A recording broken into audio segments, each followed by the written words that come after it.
Это я записал. А где...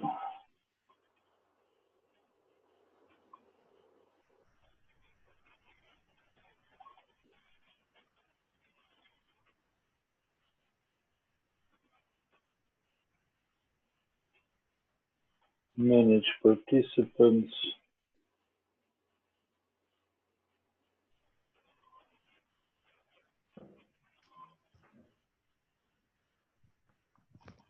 Не увидели, да? Ну, ладно. Я не увидел, где здесь можно увидеть разрешение.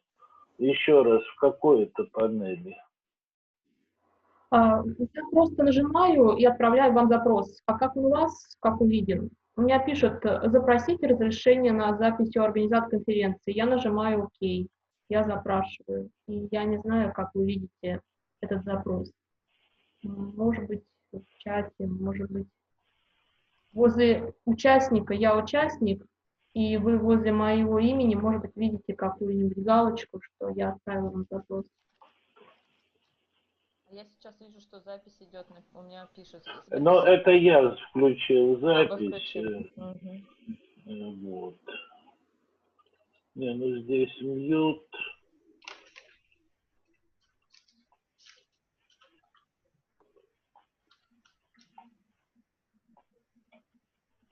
Запись, она будет, соответственно, записывать все звуки, либо только ваш микрофон? Нет, она будет записывать все. Ну ладно, она уже сейчас записывает. Ну, сценарий худшего случая, я подозреваю, что мы можем перекинуть это через какой-нибудь Dropbox.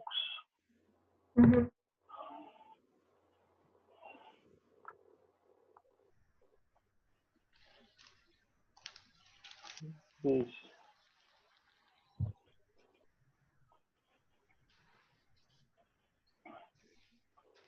Manage participants. Здравствуйте. Здравствуйте. Здравствуйте. Ну ладно, попробуем с записью справиться так, как оно есть.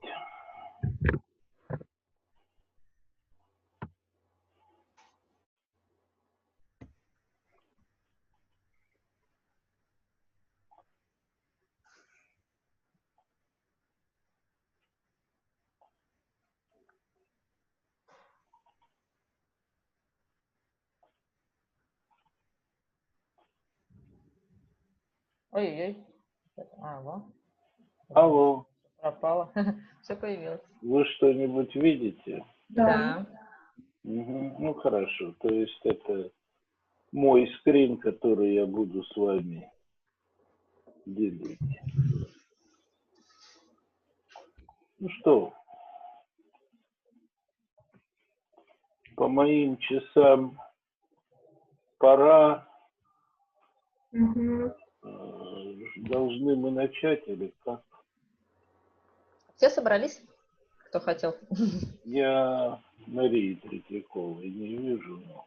Мария здесь, Третьякова. Так, осталось только Подрезова Екатерина, кто еще хотел. Студенты есть, ребята. Подрезова Екатерина. Екатерина, так, тоже здесь. Ну все здесь, кто... Студенты еще будут подключаться, кому мы рассылали, но они, я так понимаю, по ходу же могут подключиться. Студенты Да, есть, ребята. должны быть. Ну ладно, так, Марию Третьякову вижу. Есть она. Хорошо. Ладно, чудесно. Well, now we are switching to English and proceeding. So, during class talk, at least some of you heard a bit about imaging modalities which are used routinely in clinical imaging and partially in preclinical imaging. For us, it is important that the most sensitive in terms of molecular sensitivity modalities are using radio-labeled compounds. And our goal is to talk a little bit and discuss a little bit about principles of development and probably molecular design of labeled compounds.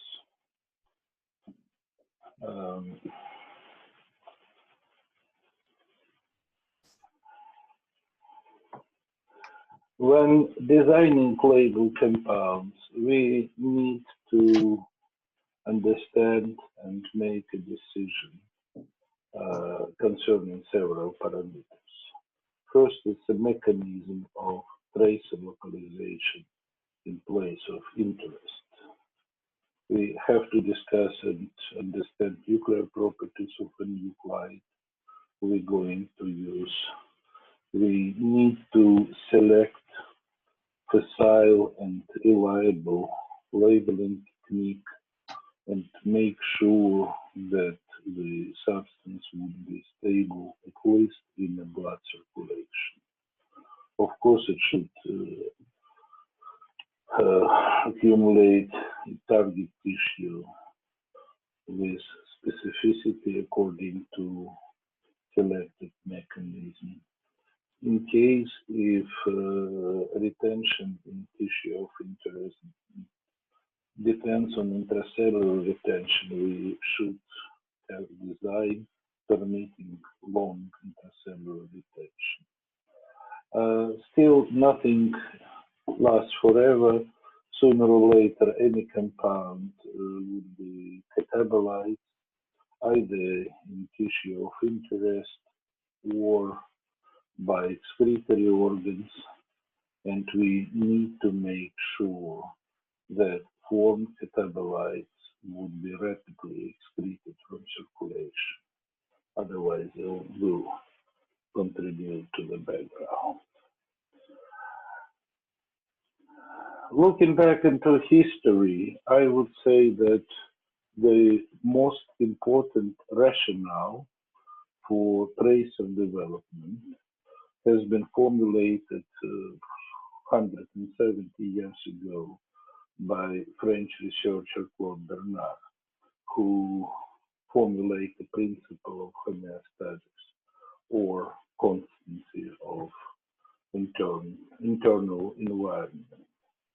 So he stated first, the concentration of chemical constituents in the body fluids are kept within a very narrow range, and disturbances in those concentrations result in disease.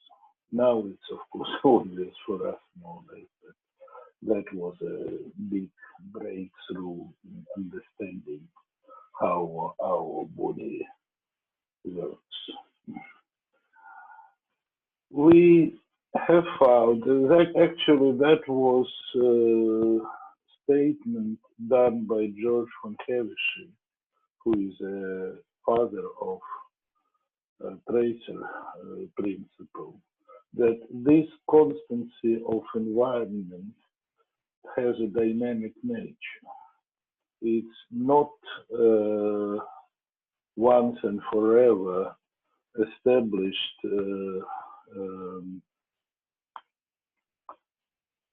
composition of compartment that they can change with time, and it's rather equilibrium or steady state of composition. And this is one of the reasons why we can follow process.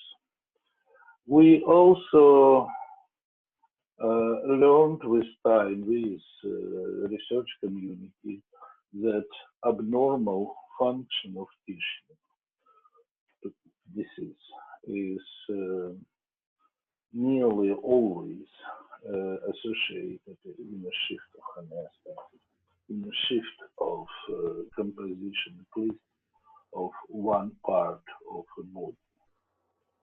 So you, or not you, hopefully, but someone break a bone and organism starts to repair and start to take heavily phosphate, fluoride to this tissue. So concentration of fluoride or fluorine in the body increases. Cancer changes the body composition of diseased tissue in many ways. Very often, this results in changing of intracellular pH because cancer switch from normal oxygen metabolism to glycolysis, which results in accumulation of acidic metabolites close to the cells and in the cells. Accordingly, transporter of glucose are generally overexpressed in the cancer cell.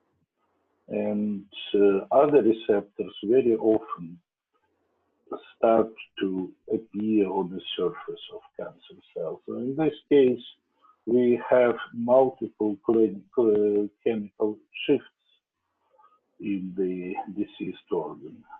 And question is if we can sense, if we can detect those chemical shifts and compare with normal homeostasis. In this case, if we can do this, we can get important information about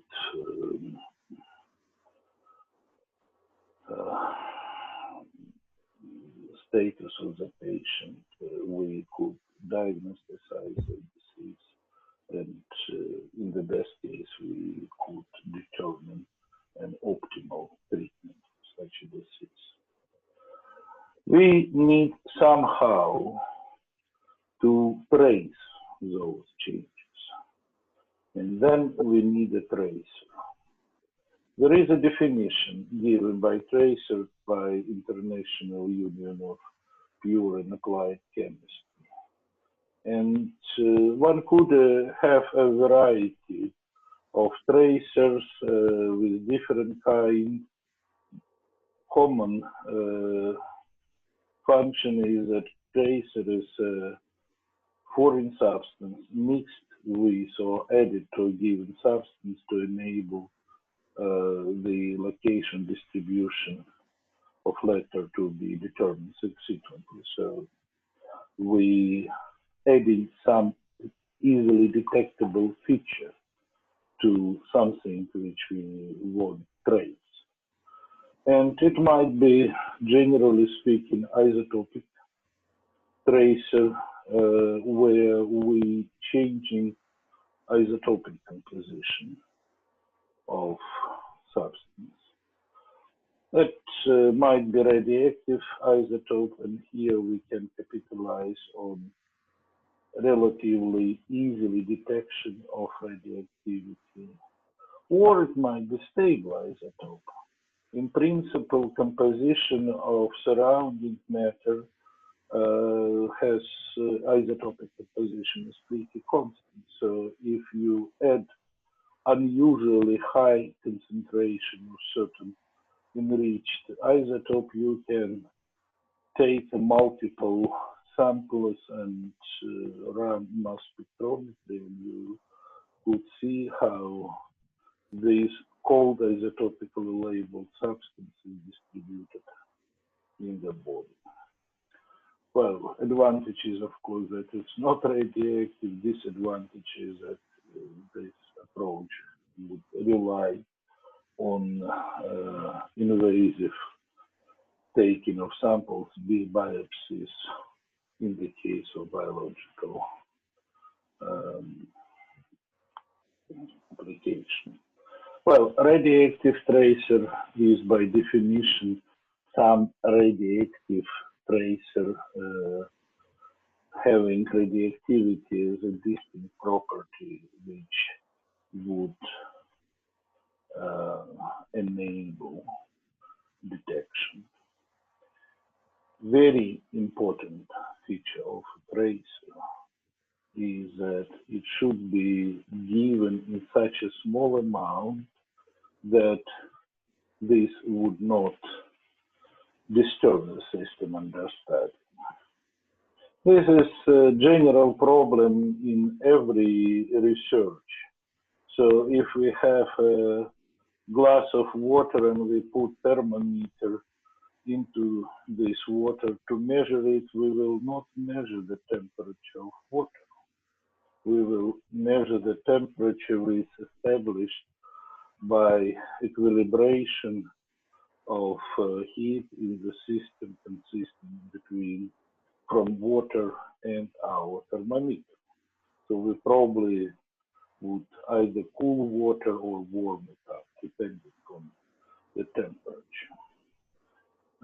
With biological system, it might be much worse because many biological systems are saturable. Enzymes have saturable kinetics. Many receptors are relatively easy to saturate, and for this reason, we need generally add as little substance as possible. And this is a major reason why we using radioactivity. Radioactivity has plenty of disadvantages. It's strict regulation, which all radiochemists know. It's dangerous. It requires a disposal of waste, so it's plenty of trouble you get when using radioactivity. Still, you get in vivo imaging at least 3 orders of magnitude higher sensitivity in comparison with the best alternative, in vivo magnetic resonance spectroscopy. Well, I'm saying about 3 orders of magnitude just because I didn't want to hurt the pride of MRI people. In fact, it's probably 6 orders of magnitude. So in principle, we can, using radioactivity, detect substances in vivo with a concentration 10 to minus 9, 10 to minus 10 moles, probably down to 10 to minus 12, to picomolar concentration. So MRI or MR spectroscopy in vivo is very far away from these values.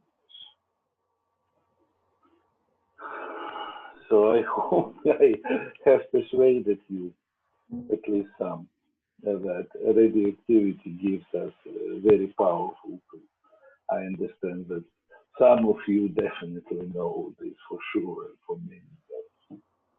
So we want to use radioactivity for imaging to study the function of the body, or in probably also for therapy.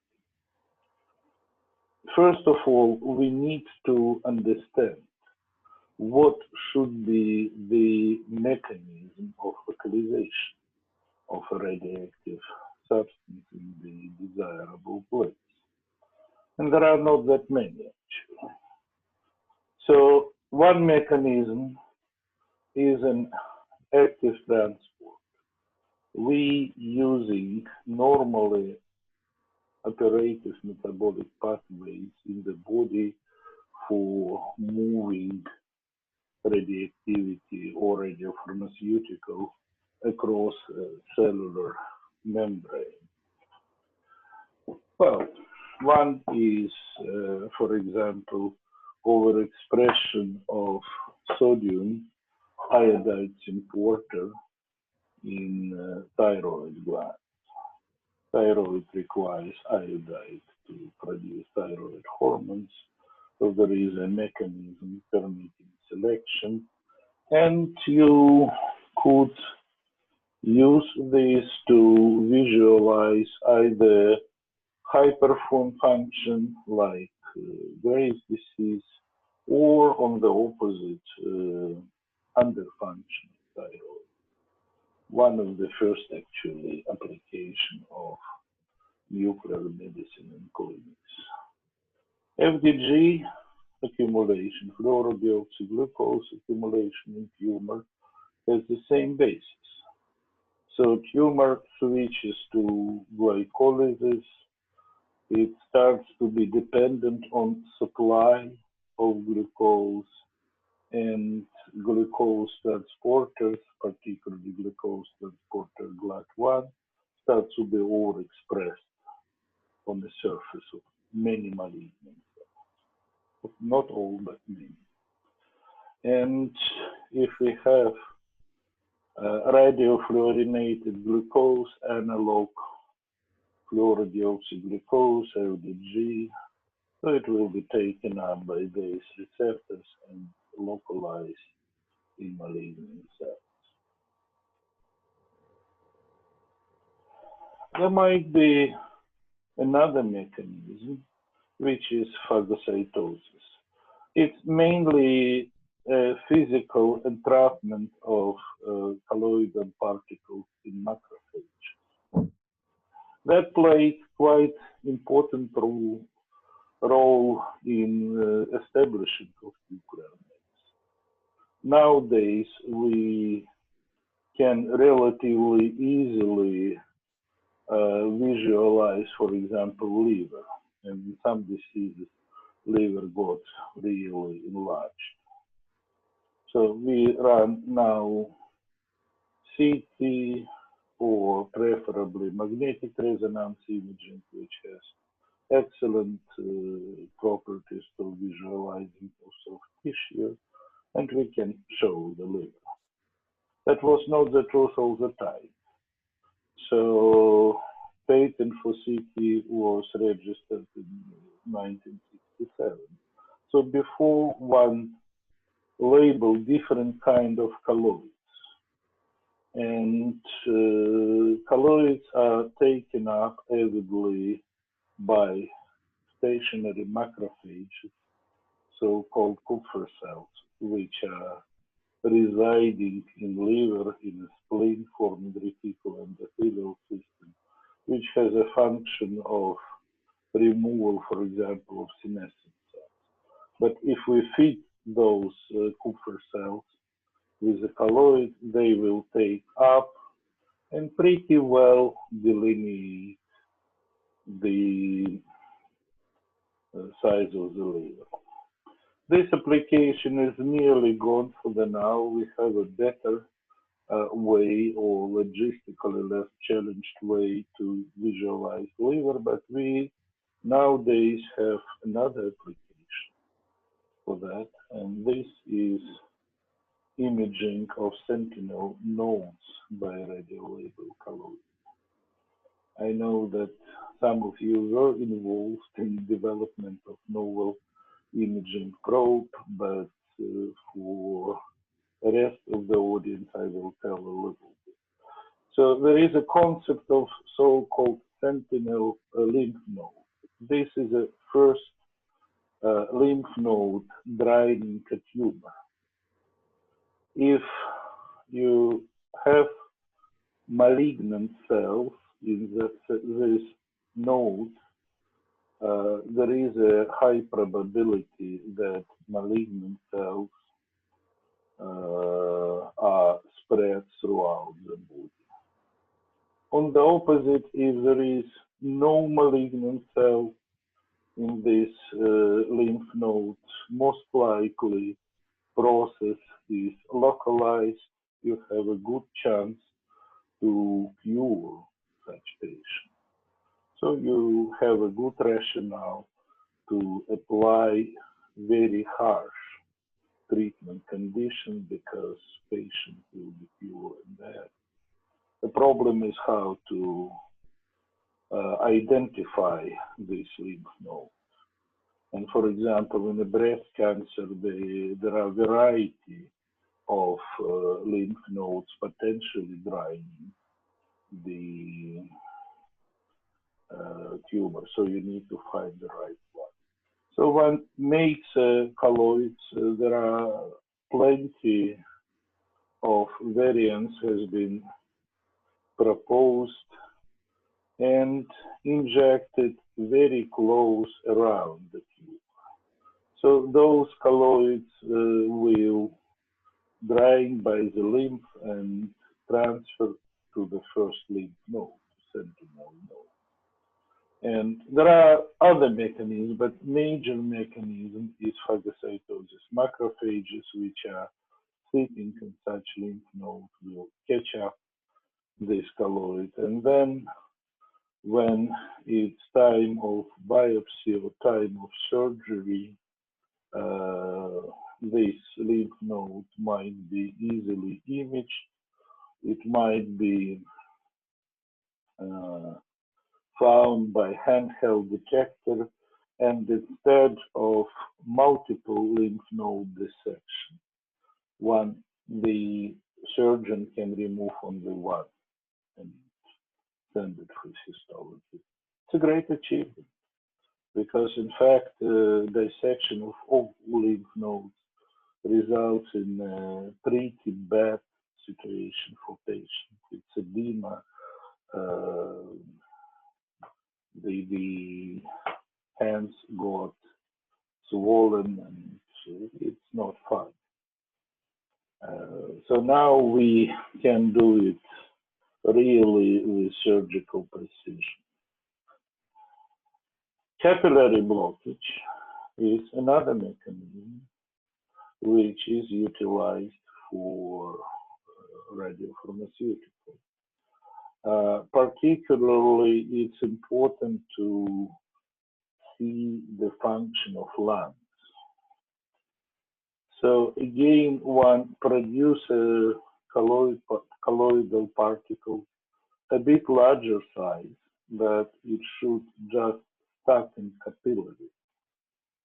That might be done, for example, with the macro aggregates of albumin. There are other variants as well, which are labeled with technetium and then injected in a patient, and one could see the area where there is superphysiological accumulation of macro aggregates, and in the opposite area where the accumulation is lower. So that simply means that perfusion of lung is suboptimal. One could determine the physiological condition and take appropriate action. Well, on the opposite, one could look at the simple diffusion.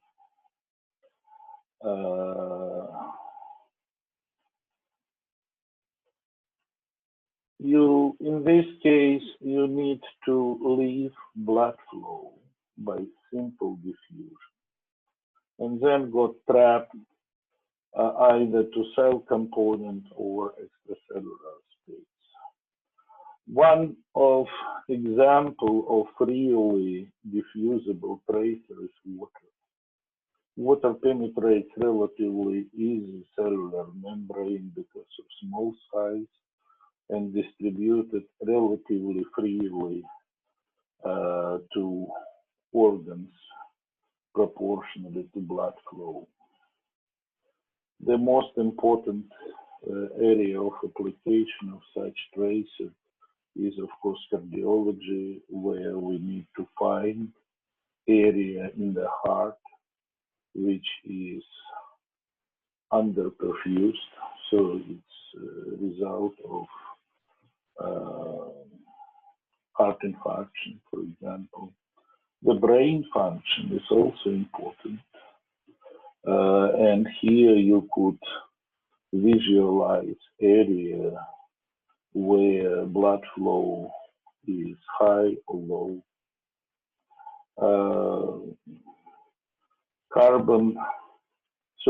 Oxygen 15 labeled water is a standard tracer for this study.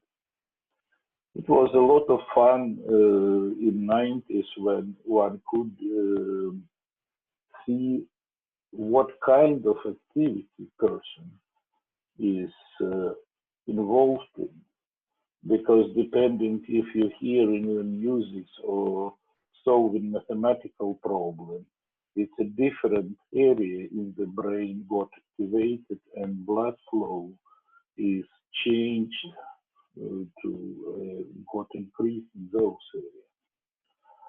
But it's important, for example, for surgery. Besides water, there are other variants of radiopharmaceutical which can also relatively freely diffuse through cellular membrane, through endothelial cells, and then be distributed inside the brain. So technetium chemistry would give us example of very cleverly designed tracers. Compartmental localization, it's more physics than physiology. For example, you could inject metal chelate into cerebrospinal fluid and observe the distribution. And quite often the metastasis of vertebra result in constriction of spinal cord and prevent the distribution of substance, so you could visualize this area. Probably a little bit out of date, but still some other compartmental localization is used even now. One of example is the use of inert gas xenon for measurement of pulmonary ventilation, probably important nowadays when we have coronavirus. So we can visualize how blood is delivered to lungs using macrophages, but here we could see how different compartments in the lungs are filled with air, and we're using radiative gas xenon, so you could see this in the scintigram on the right hand side. These methods were bread and butter of nuclear medicine for decades. Now coming new application, and those applications will be to a high extent a focus of our work. One of them is molecular recognition of different antigen by monoclonal antibodies.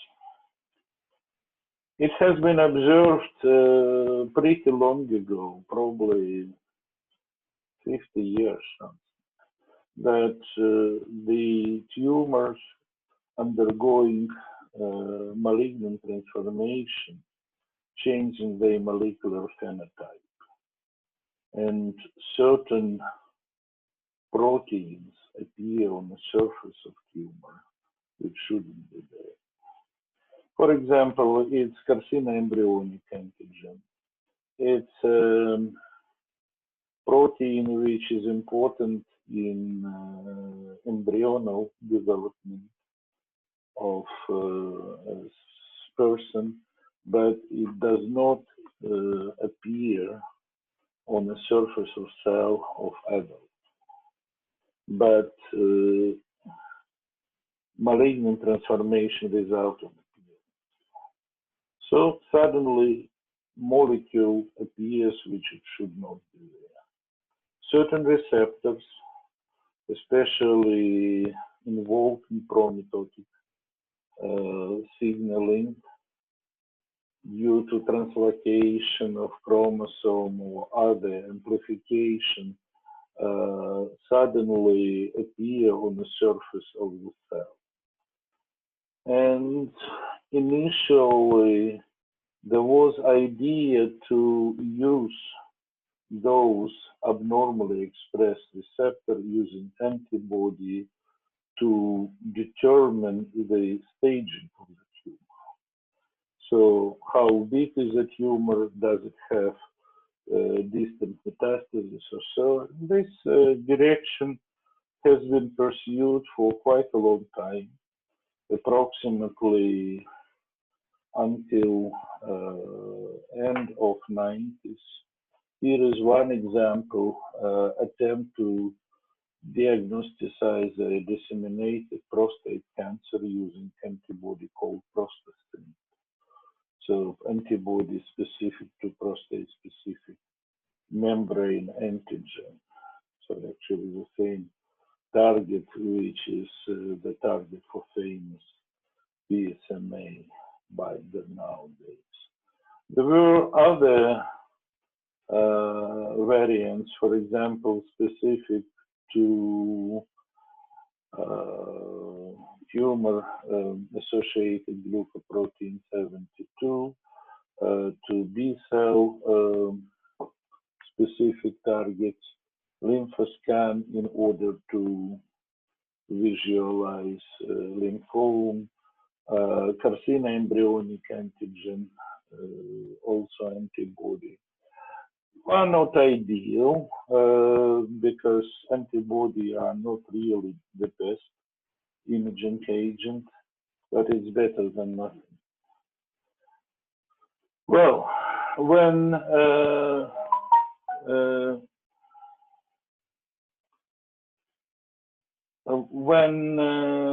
the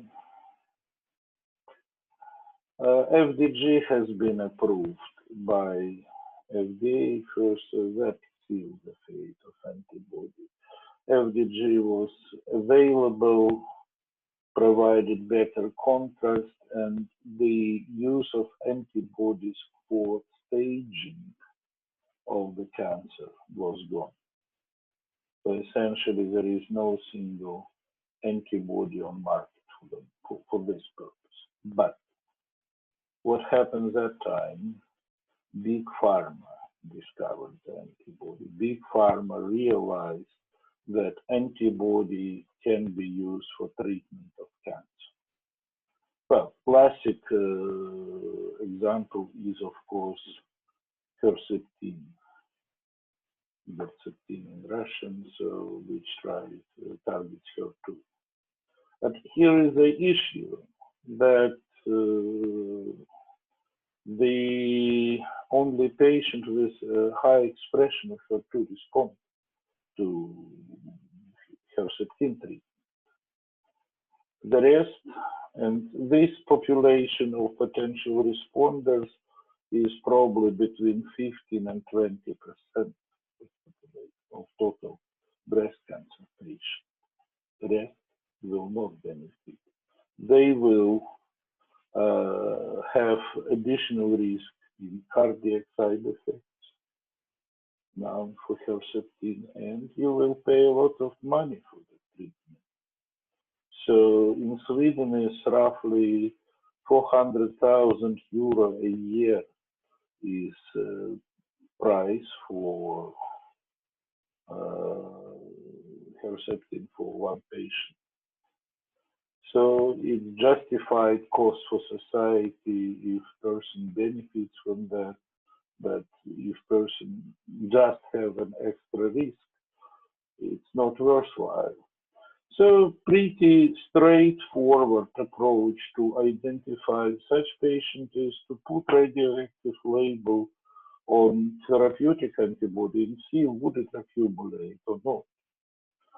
And mainstream is so-called radioimmunopet, so one label typically with positron emitter, zirconium 89, PET is more sensitive for the moment, and try to visualize presence or absence of molecular targets for antibody to select patient full of such leak.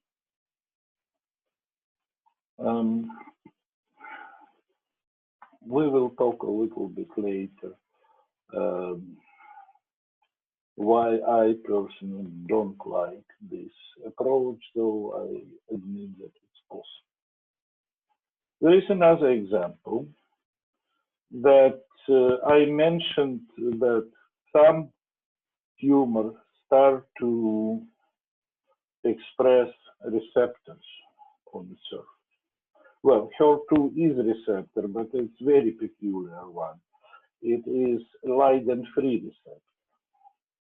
But, for example, somatostatin, bombazine receptor, have a good ligand, a short peptide.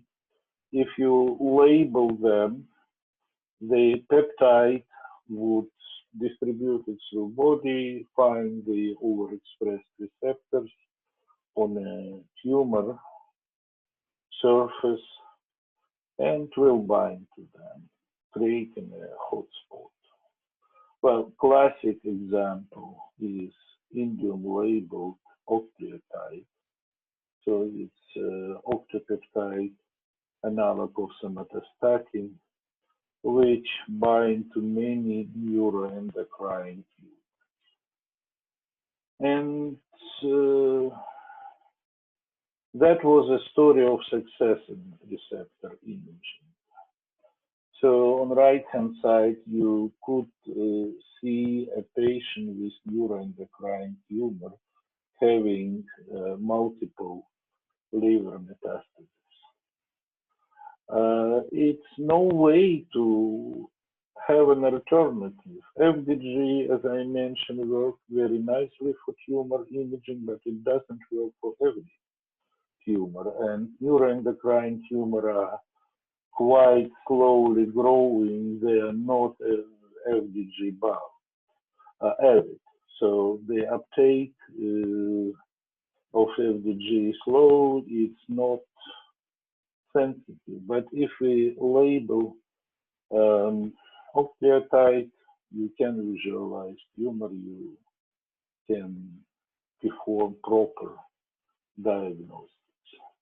So nowadays, one prefers generally to make a labeling with gallium-68 to get positron emission tomography, better resolution, better sensitivity, and as a theranostic continuation, one could label the same compound with beta emitter lutetium-177 and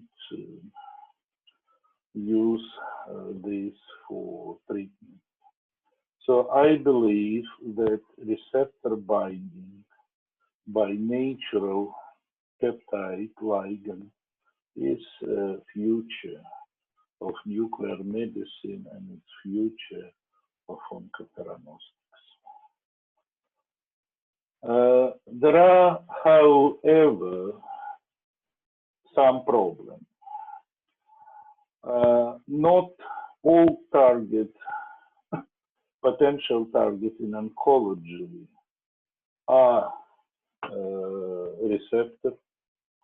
So not all receptor ligands have a good in vivo properties.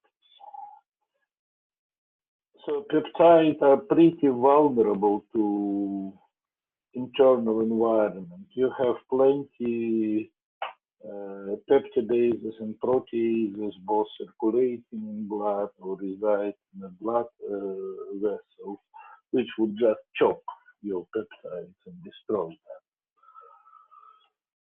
And new approach is de novo selected probes, and that is, for example, our scaffold protein.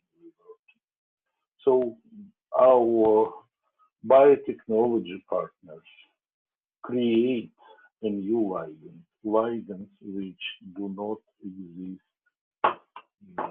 in the nature. And these are DARPins.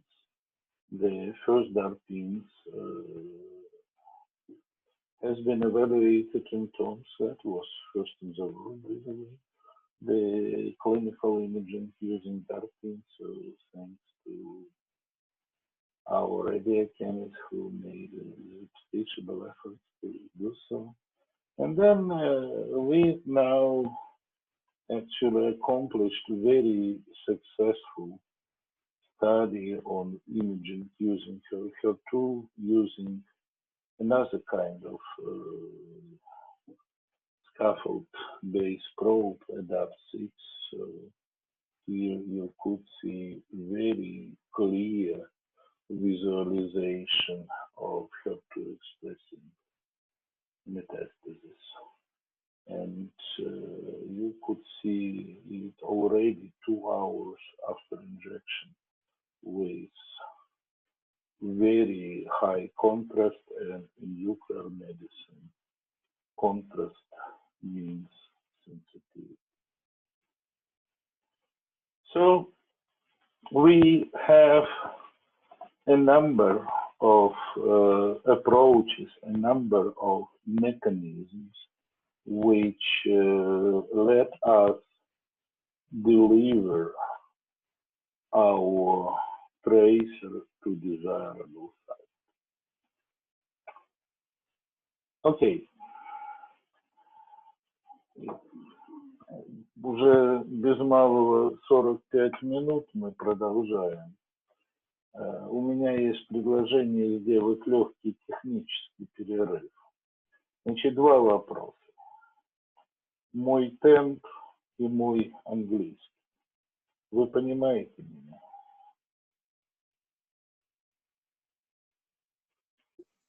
Да, все понятно. Вы очень медленно, с хорошей скоростью рассказываете. Ну, хорошо. Да, успеваем. Главное, чтобы слайды были параллельно, тогда понятно вдвойне становится. У меня, по крайней мере, по звуку не все доходит. Так, а вы что, не видите? Вы видите слайды или не видите? Да, слайды идут. Ага. Слайды идут, все нормально. Да, немного тихо. Громче надо пытаться говорить. Если бы громче, было бы лучше, наверное, да. Сейчас вы очень громко говорите, очень хорошо слышно. Ну ладно, то есть громкость там, возможно, это просто индивидуальные проблемы. Может быть, настройки, да. Посмотрим. Настройками есть громкость. Что-нибудь есть такое, что стоило бы еще раз пройтись по-русски? Вот какие-то непонятные моменты.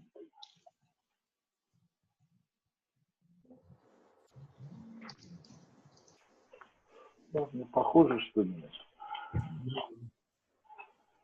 Ладно, то есть оно пока работает, да? Хорошо. Ладно.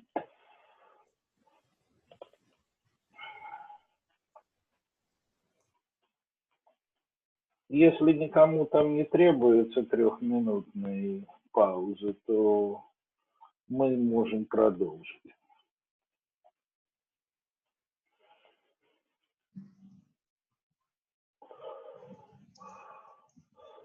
Well, selection of right mechanism of localization of imaging probe and selection of optimal format of probe is of course important. However, every tracer or every labeled compound consists also from a radionuclide, and apparently the properties, nuclear properties of radionuclide play a very important role. One of them is just a range of emitted radiations. Well, some of them from previous education, some due to our previous seminars, know that there are several types of radiation emitted by radionuclide, and they have very different properties. So if we're talking about therapy, the most important target in any cancer cell is, of course, DNA. Some people claim that it might be membrane, RNA, might be surface the target, but in principle, those targets are far not ideal for simple reason. Those targets are expressed in big amount in every cell. So that simply means that if you destroy membrane, well, it's a lipid layer, so they just fuse again. Any protein can be produced. If you destroy DNA, the cell got inactivated, and there are several mechanisms, including mitotic catastrophe, including simple apoptosis because of p53 mediated mechanism and so on.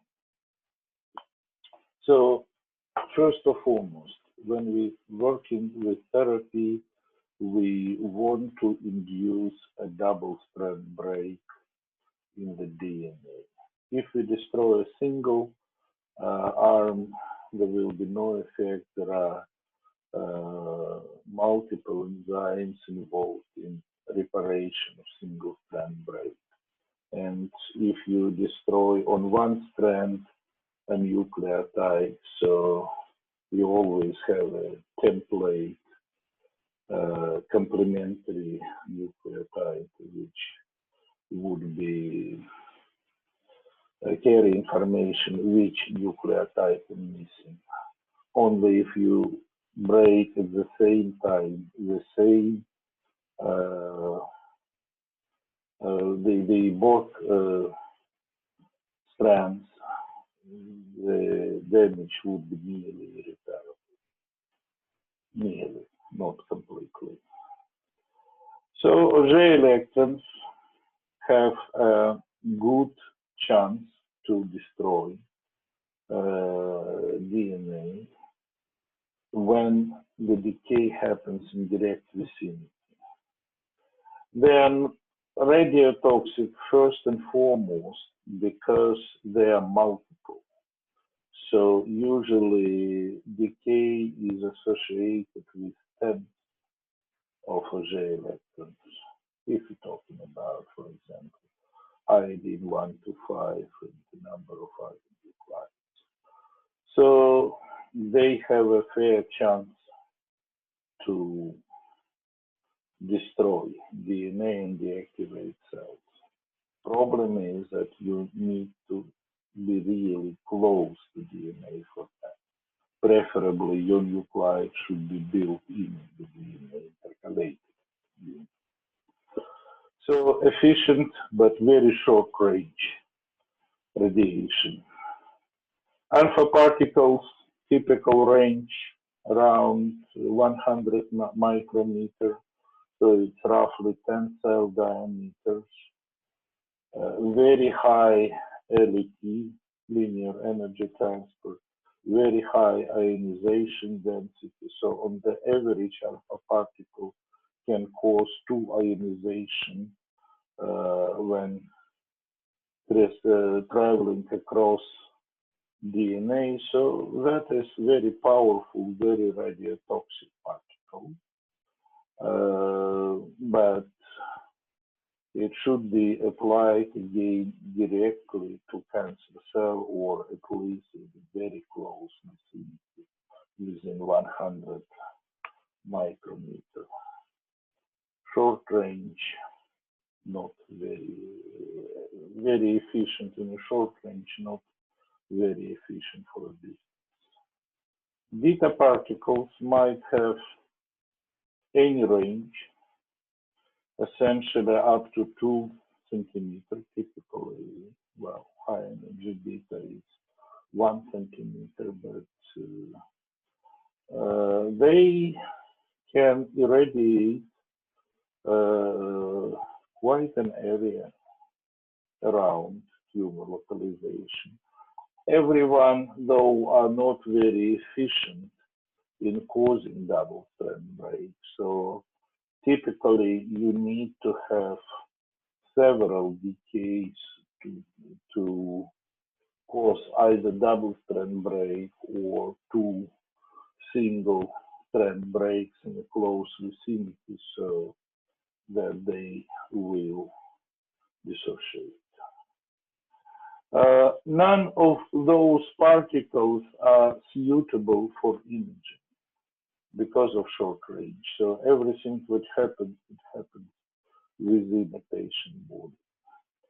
The only kind of radiation which is suitable for imaging is electromagnetic radiation. So it might be some X-rays because of rebuilding of internal shells.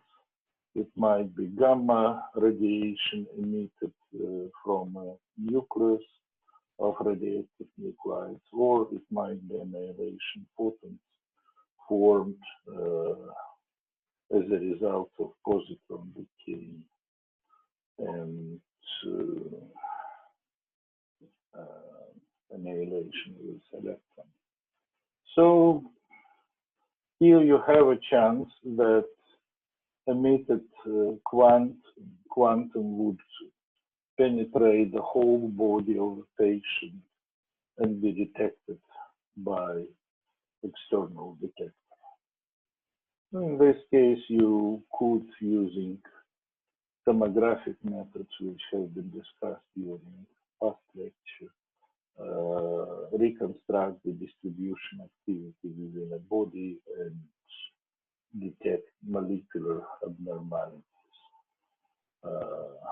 inside the human body. So that put clear requirement for radium required. If you're aiming at gamma scintigraphy or single photon emission tomography, you preferably have nuclei with energy between 100 and 300 kiloelectron volt, and preferably no concomitant beta radiation. Well, historically, iodine-131 has been used for imaging, for example, of thyroid function. This is a beta emitter. So when iodine-123, which is electron capturer and doesn't emit a beta, has been used, the dose burden on patient decreased by 3 orders of magnitude. And this is additional risk of diagnosis-induced cancer.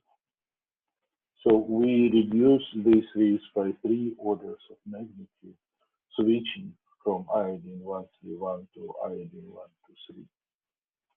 What concerns the energy, if you have too low gamma energy, it would either absorb or scattered within the body so that you don't get too much information. So around 100 is limit. Gallium-67 is 1930. That is probably lower limit.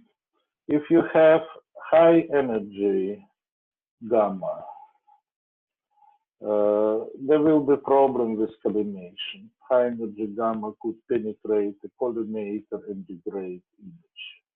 So iodine-131 with high energy gamma, 362 kiloelectron volt, is not ideal, not only because of co-emitted beta, but also because of suboptimal gamma energy. Modern PET camera nearly exclusively optimized for use of technetium 99 cheap available nuclide. So it's even problematic to get heavy collimator for that. I did 1, 2, 3 works fine because gamma energy is nearly the same as the gamma energy of technetium 99. So those two nuclides are favorite for single photon emission, and well, both those nuclides are available in tons. When we're talking about positron emission, of course, different requirements.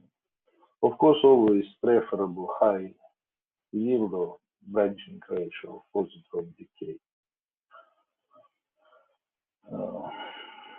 With fluorine in 97, with gallium 68 at 91, so it's very decent. Long-lived positron emitters have roughly 30%. It's not really good branching for that. Low or moderate positron energy. This is essential to improve resolution. The images below are taken from our paper when we use the same compound labeled either with fluorine or with gallium 68. So fluorine has a low positron energy, gallium has a high positron energy. I just would like to draw your attention to kidney. A feeling is that gallium in mice injected with gallium labeled radiopharmaceutical kidney are big. They are not big as physical. It's effect of degradation of resolution by extremely high energy of positrons emitted by gallium 68, which degrades resolution and also complicate quantification of activity in vivo. Well, gallium has other advantages, but fluorine, of course, is an ideal PET nuclide, especially if you have a good labeling chemistry and PET camera and cyclotron. Classical positron emitters, which are used in PET, such carbon 11, nitrogen 13, oxygen 15, fluorine 18, are pure positron emitters. They do not emit any gamma at all. Long-lived unconventional positron emitters might have co-emitted gamma. Copper 64 does not emit too much, but whatever scandium 44, cobalt 55, zirconium 87, they all are also gamma emitter. And that's no good, because it might create so-called random coincidences. So for PET detection, you need to have antiparallel photons, so going in opposite direction, because that enables you localize the position of decay.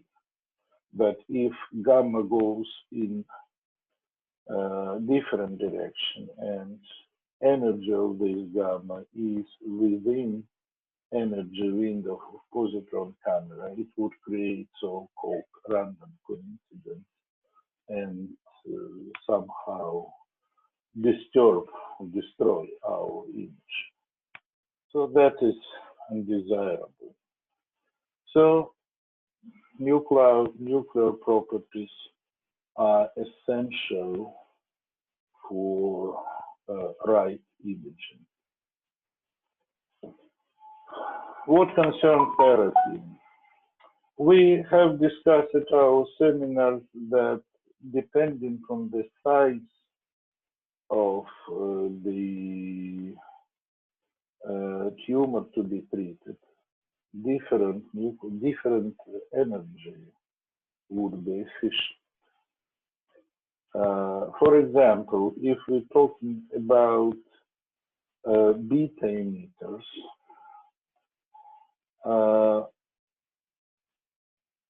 the optimal size of the tumor would be between 10,000 to 1 million cells. Because in this case, energy of low energy beta will be absorbed inside the tube and delivered to destruction of the destroying of the tumor cell. If we will use high energy beta emitter, in this case, the gammas would travel outside, betas would travel outside the cell and rather irradiate surrounding tissue and destroy surrounding tissue, the cell as such.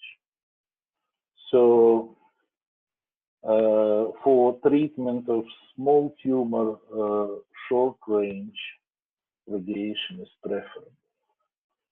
So probably single cell you can treat with alpha emitters, not given, not ideal geometry of radiation, but probably.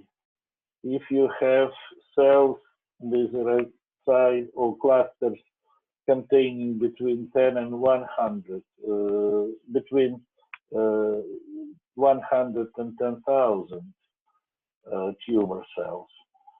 So alpha are ideal. They would deposit all energy within the cluster, deactivate cells, and so on. If we go into bigger tumor, we start to get trouble, because the bigger is a tumor, the more difficult is to deliver tracer inside. Tumors are growing quickly, so vasculature cannot catch up. So blood vessels are not growing efficiently. So generally speaking, the inside part of the tumor is not very well vascularized, and in many cases, the targeting substance would be deposited on outer layer of the tumor. So in this case, short-range irradiation would irradiate only outer layer of cells in a tumor, but not inner. So there is a risk of under-irradiation. If you have high energy beta or beta particles with a range comparable with size of the tumor, you deposit your nuclide outside, but so-called crossfire effect results in irradiation of internal part of the tumor as well. This is one factor which we have to take into account. Second one is genetic instability of cancer. So normally our cells are controlled for integrity of genome, and actually if there is mutation, intracellular machinery forced to go to apoptosis, to die. as a measure of anti-cancer prevention.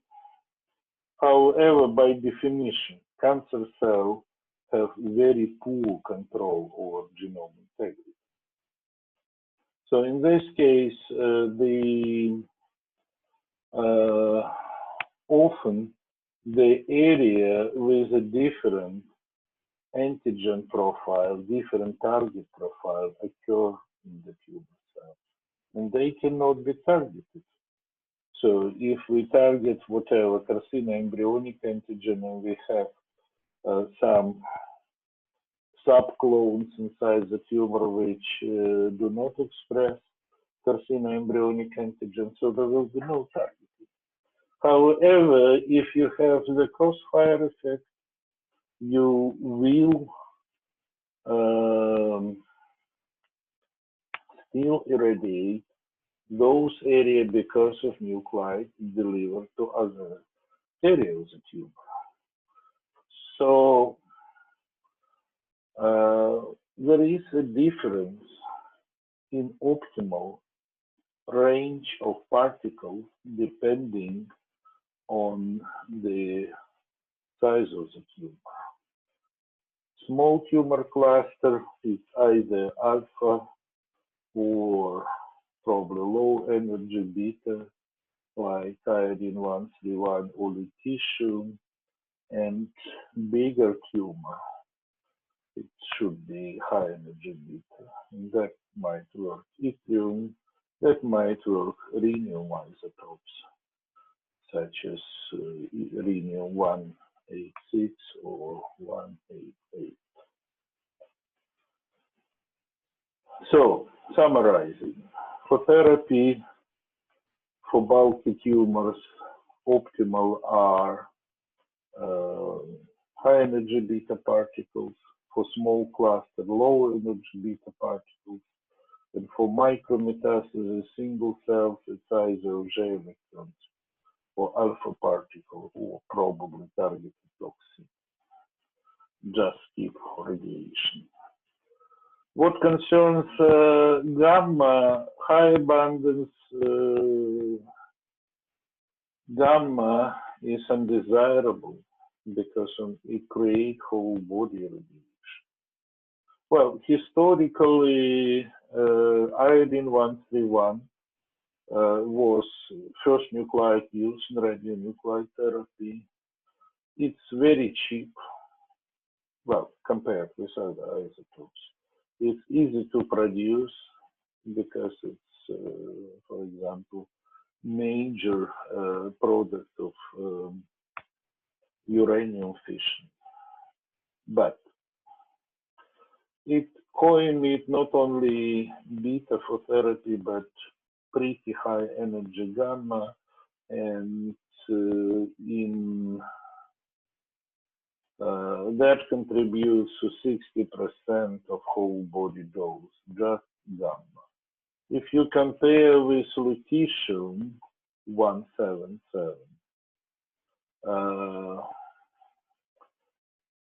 the beta energy approximately the same or a little bit less for lutetium-177, but gamma is much less abundant, and gamma energy are such one that you could image using gamma cameras.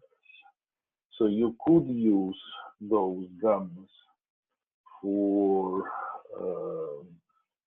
patient-specific dosimetry, for example. So it might be very helpful.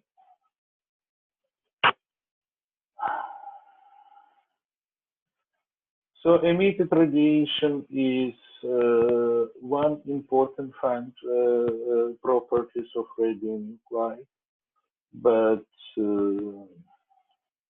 another is, of course, physical half-life of nuclide. And that depends what you want to measure, what you want to see using your tracer. Generally speaking, the curve, representative curve of residence of any tracer in tissue could be described by ascending segment when radiopharmaceutical is delivered to tissue of interest, probably some later. And then its the activity starts decline because of dissociation, because of metabolism and decrease. And you might be interested in a different kind of information. For example, when we image HER2, we are interested in absolute accumulation. Actually, kinetic doesn't matter for us. For us, it's important to contrast. So when we see the maximum, this is end of the study for us. We are not interested to follow up further. So we could use simple rule of the thumb that you can follow the fate of the label in vivo during its 3 half-lives. So if your optimal imaging time is around 3 hours, so gallium-68 is quite adequate radionuclide. You needn't have anything more long-lived. But in some cases, you might be interested not in absolute uptake, but how the radiopharmaceutical is washed out from the tissue. For example, if you have fatty acids, acetate, for example, you might be interested to see how this carbon-11 label, how they proceed to Krebs cycle and metabolism, and the washout time is more essential than absolute uptake. So in this case, you need more long-lived radionuclides. So there must be certain match between physical half-life of the radionuclide and duration of the process of this time.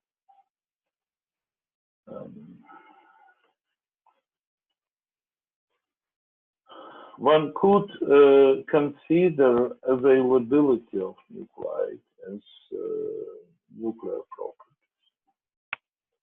And, well, at least cross-section of reaction might be essential. And sometimes nice nuclide with very desirable properties cannot be just produced in economically reasonable way.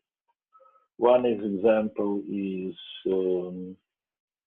terbium-149. It has a reasonable half-life of 4 hours. It emits beta particle chemistry, labeling chemistry is well established and so on. So, but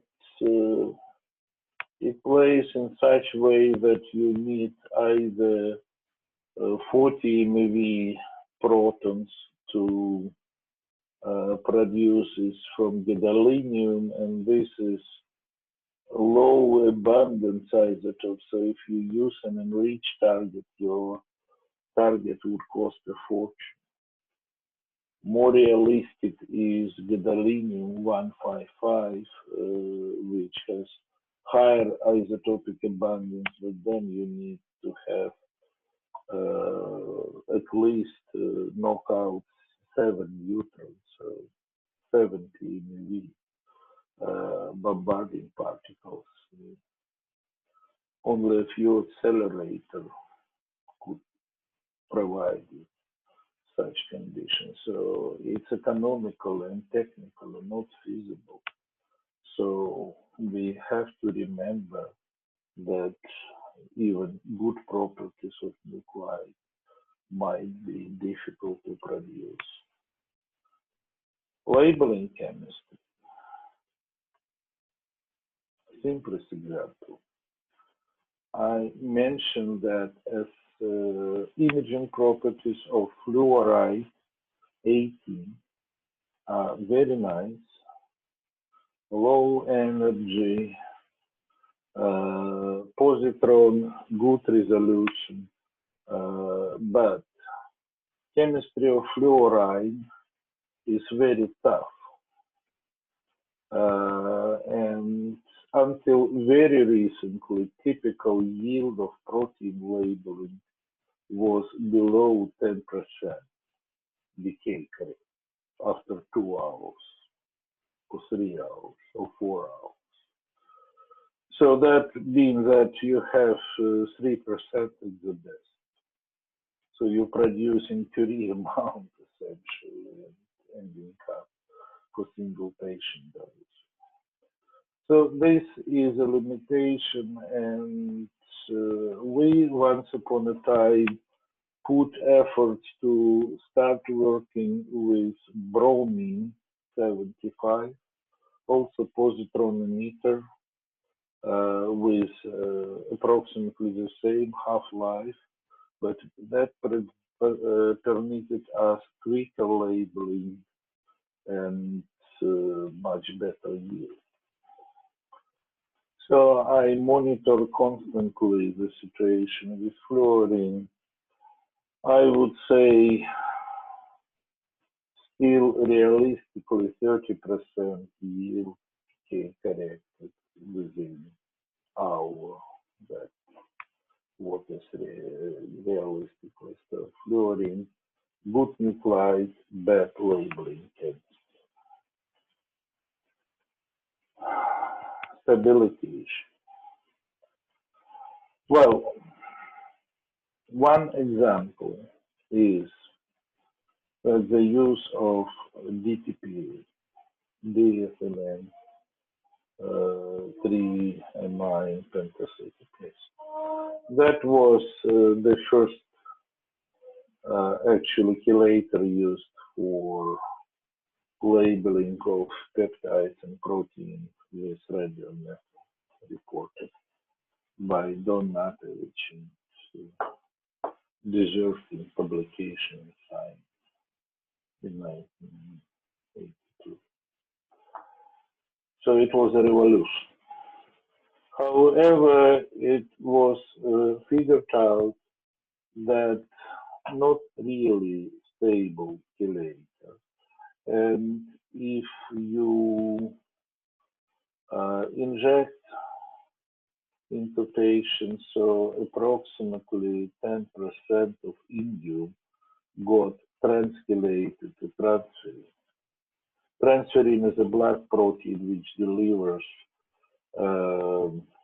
iron to dividing cells, and it's a chelator, and it just challenges DTPA and takes away indium.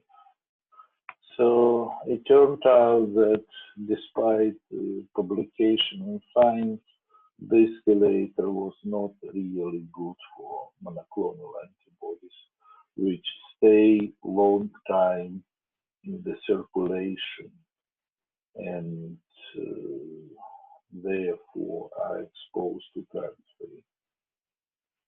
On the opposite, it worked really fine with octreoscan, short peptide somatostatin analogs. The majority of activity of octreoscan is cleared within a few hours.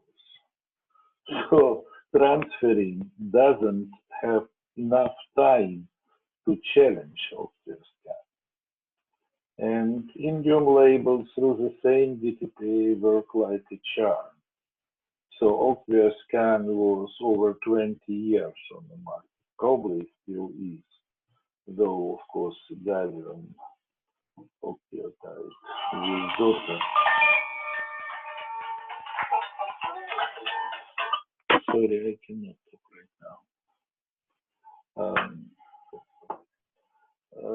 So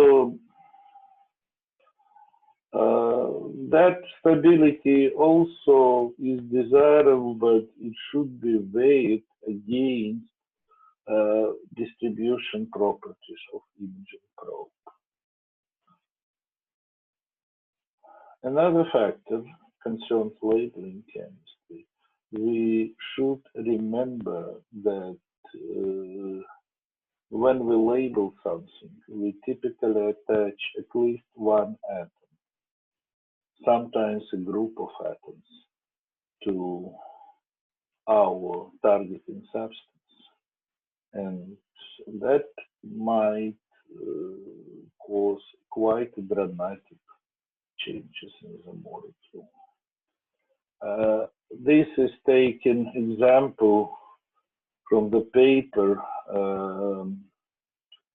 describing development of estradiol analog. So estradiol receptors are involved in breast cancer. If they are overexpressed, you could treat very successfully using estradiol receptor antagonists. So was tamoxifen, now second or third generation analog are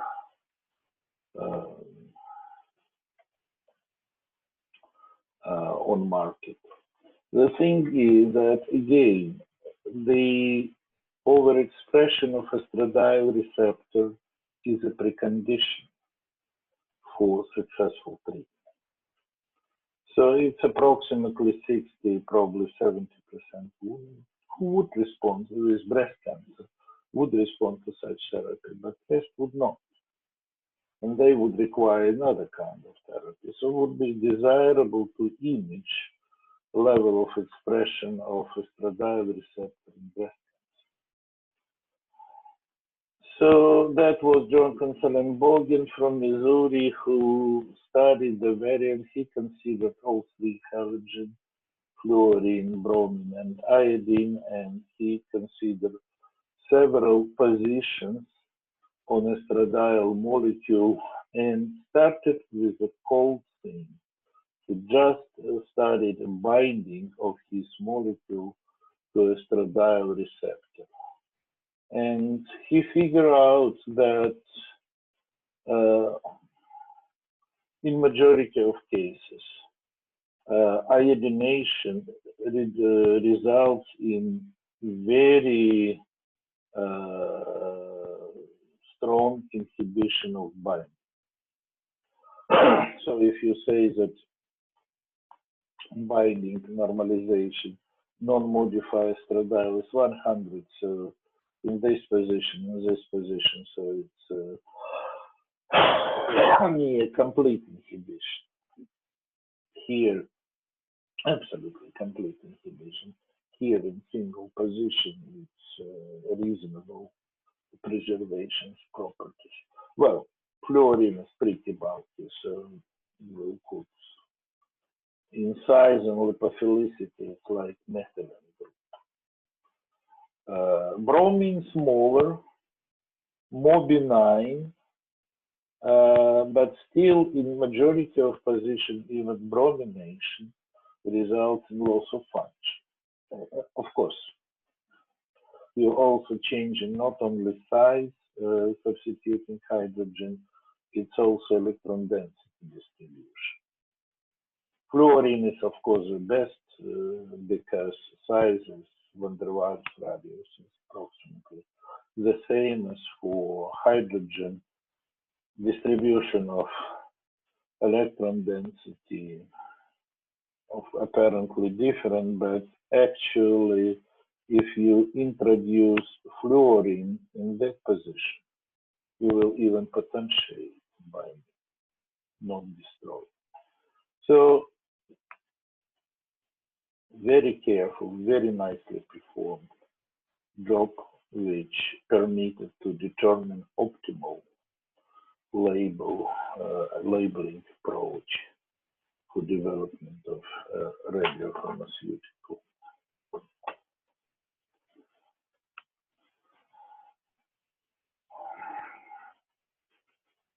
Another example, electrophilic iodination. So typically method for labeling of protein and peptide.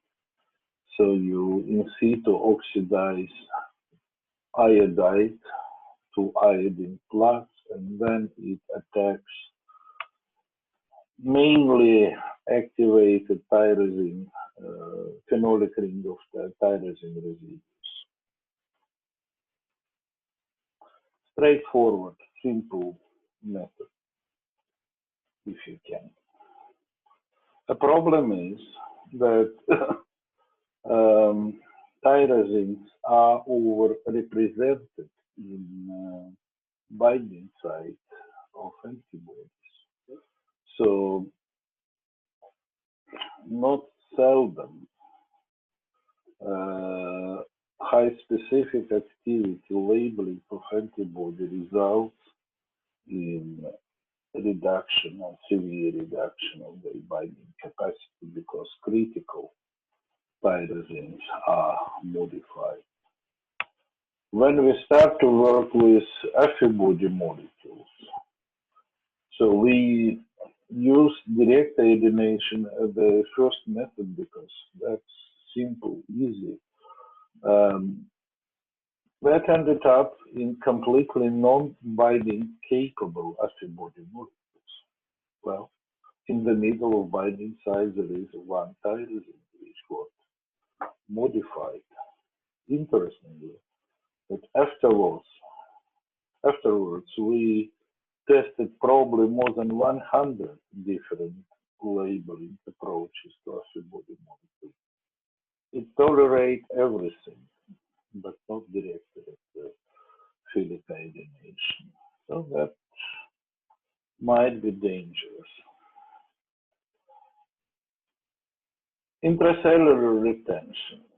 And then we talk in one of the most beautiful examples of it is 2-fluoro-2-deoxy-D-glucose.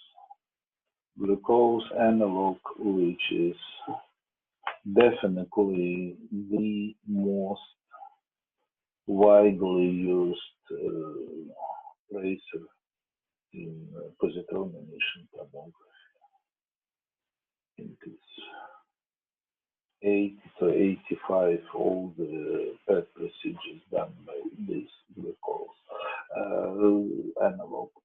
Reason is apparent. The glucose is a major energy substrate for many tissues.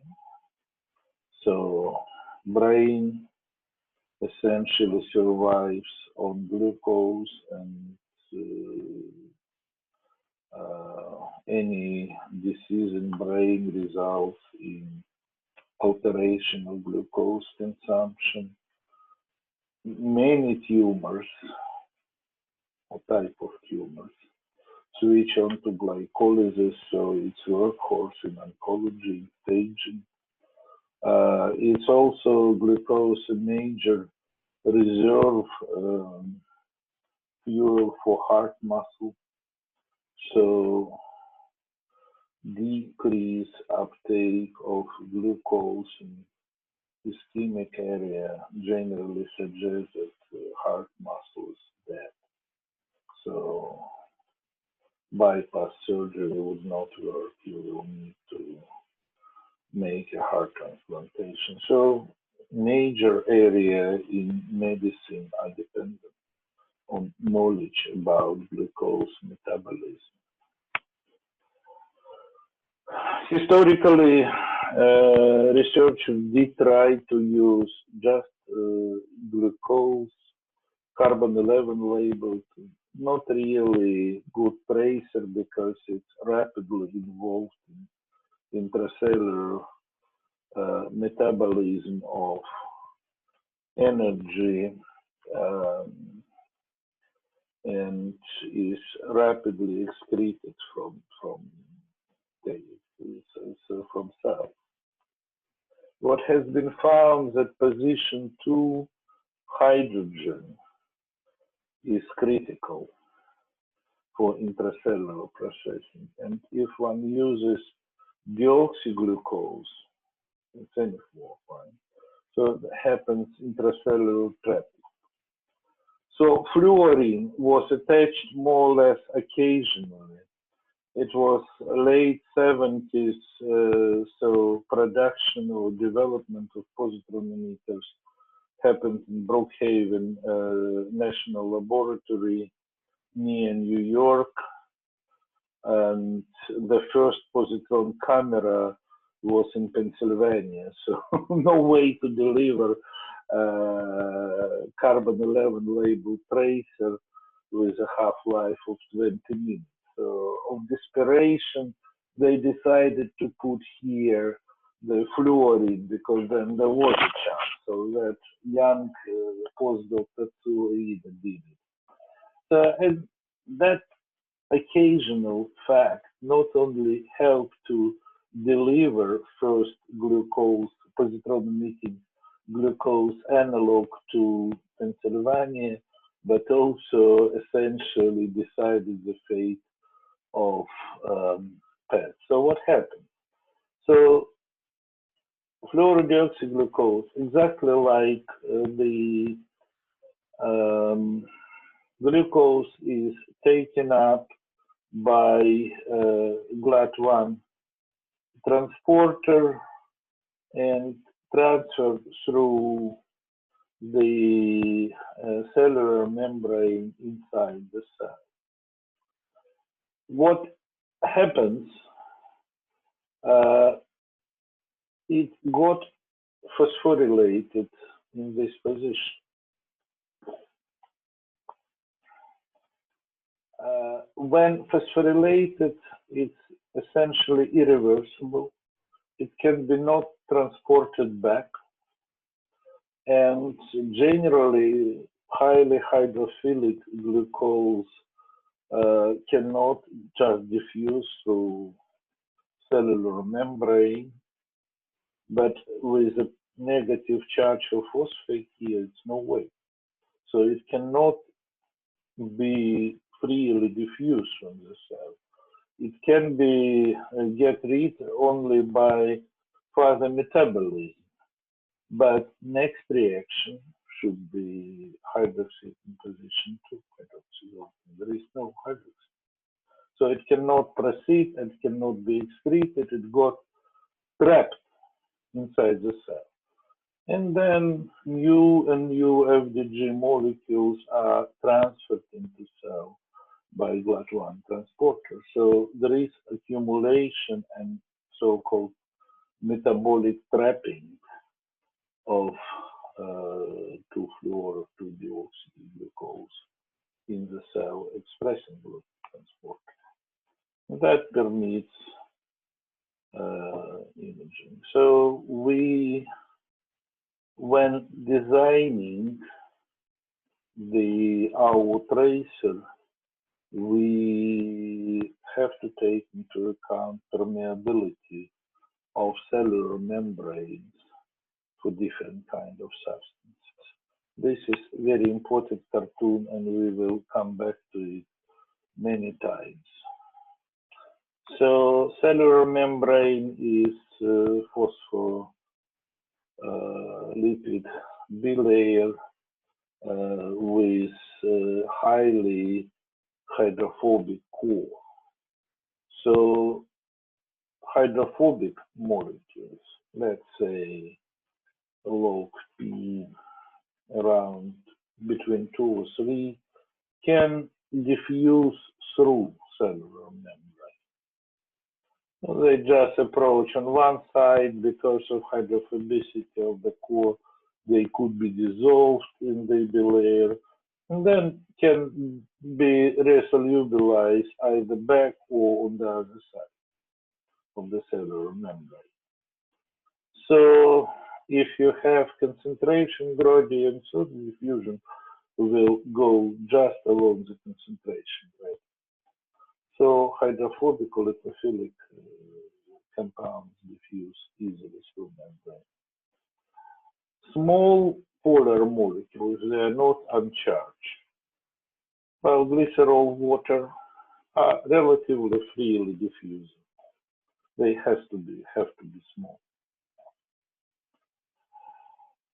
if you have large polar molecule, large it's glucose size, they cannot diffuse freely because for them the lipophilic interior of the lipid layer would be impermeable. You need some transport system for delivery of hydrophilic molecules. So, for example, transfer of glucose is dependent on blood transport. And ions is, well, no way too hydrophilic. So it's a major paradigm of cell biology that charged ion cannot penetrate cellular membrane. And when thinking about design of intracellular retention of radioactivity, we always have to keep in mind this cartoon. That helps to understand the mechanism of action. Well, sooner or later, our substance will be catabolized by tumor or in excretory organ, and catabolite would enter blood flow, which is no good in many cases because they are not associated anymore with the tumor positions as they distributed around the body and create a background in reducing imaging contrast. Here is also very simple rule of the thumb. Hydrophilic substances are typically excreted through kidney, and it happens rapidly. So glomerular membrane, which perform the dialysis, filter everything with molecular weight less than 65 kilograms. Lipophilic substances, though, are typically excreted through liver and gall. And this is troublesome. Uptake in liver very often is very much undesirable because liver is a major metastatic site for many cancers. And of course, if you have high uptake in liver, so those metastases would not be observable. That's too bad. Here is one of example when we label antibody molecules with 3-carbonyl chemistry using hexahistidine tag. And one could very clearly see that liver, so one could see very bright kidney, one could see tumor in mice, but liver is brighter than tumor, so no way to image it.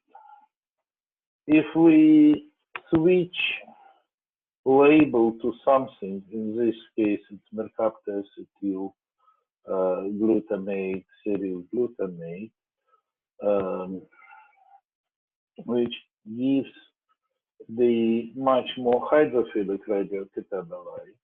You still see kidney, but liver is not visualized at all. Apparently, tumor is much brighter than liver. So we were happy because metastases in kidney are very, very rare.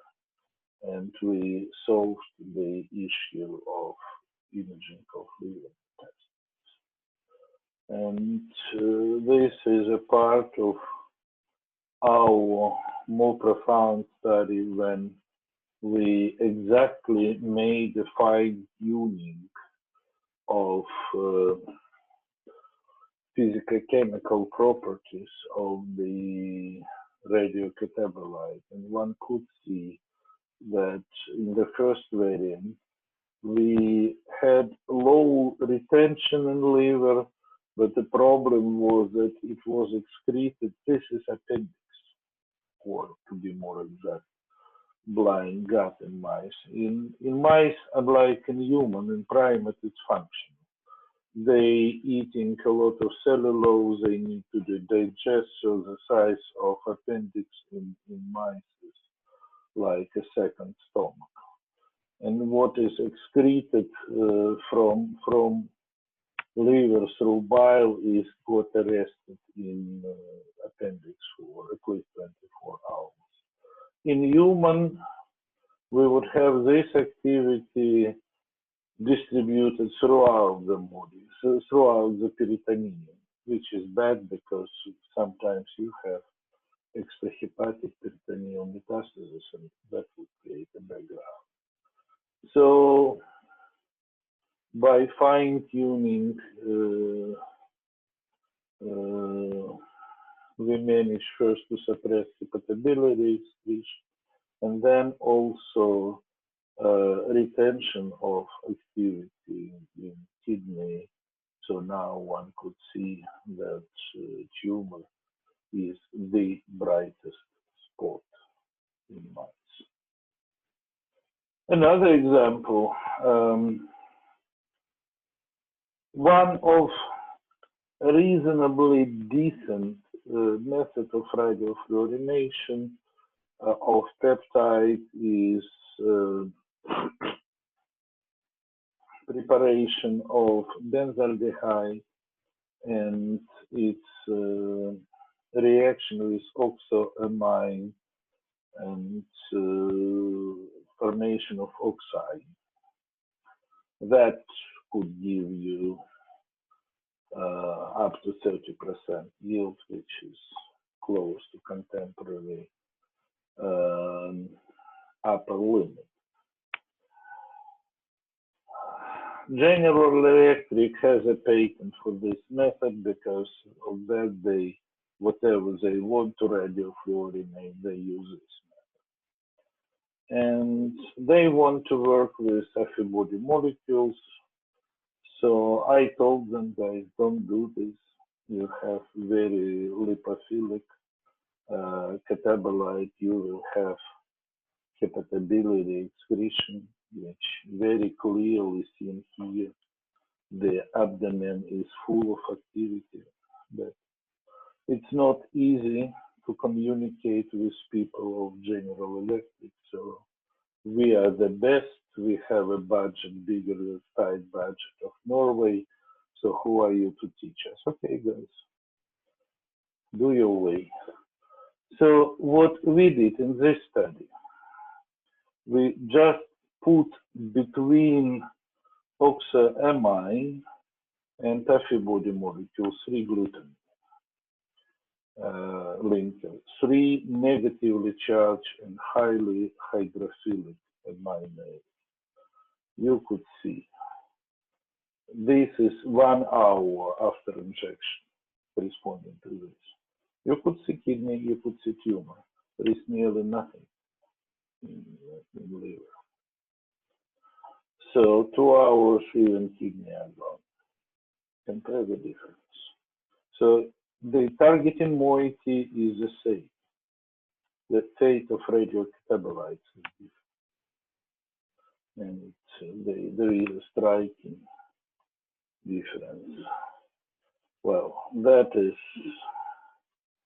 what G finally developed from antibody molecules. They just didn't notice the gallbladder very clearly imaged and stomach. So another example, for example, bromine. Bromine 76 has a half-life of 16 hours, reasonably good label for diabodies, fat fragments, other substances. which have optimal imaging time of 24 hours. Chemical analog of iodine, of course, halogen, so you can use direct bromination of protein. It works, but problem is with radiocatabolite because bromine behaves in vivo like chlorine. It's not excreted rapidly through urine. It just distributed all over extracellular space. So if you have direct bromination, you can count on very high activity in the background. So if you use indirect bromination, the radiocatabolite would be rapidly excreted and imaging would be much better. So, summarizing today's lecture. To design and to develop off-label compounds, you need to collect a multiple expertise in very, very different areas. Physiology, cell biology, synthetic organic chemistry, biotechnology, radiochemistry, and physics. Of course, that means that the team must be multidisciplinary and contain experts in very different and dissimilar areas. But though it's a teamwork, every member of some such team should understand the basic principles. Otherwise, people will speak in a different languages, not understanding each other. So, mastering your top competence in radiopharmaceutical chemistry, you have to understand what your neighbor, what your teammate does to make a very good job. That's the end of my today's lecture.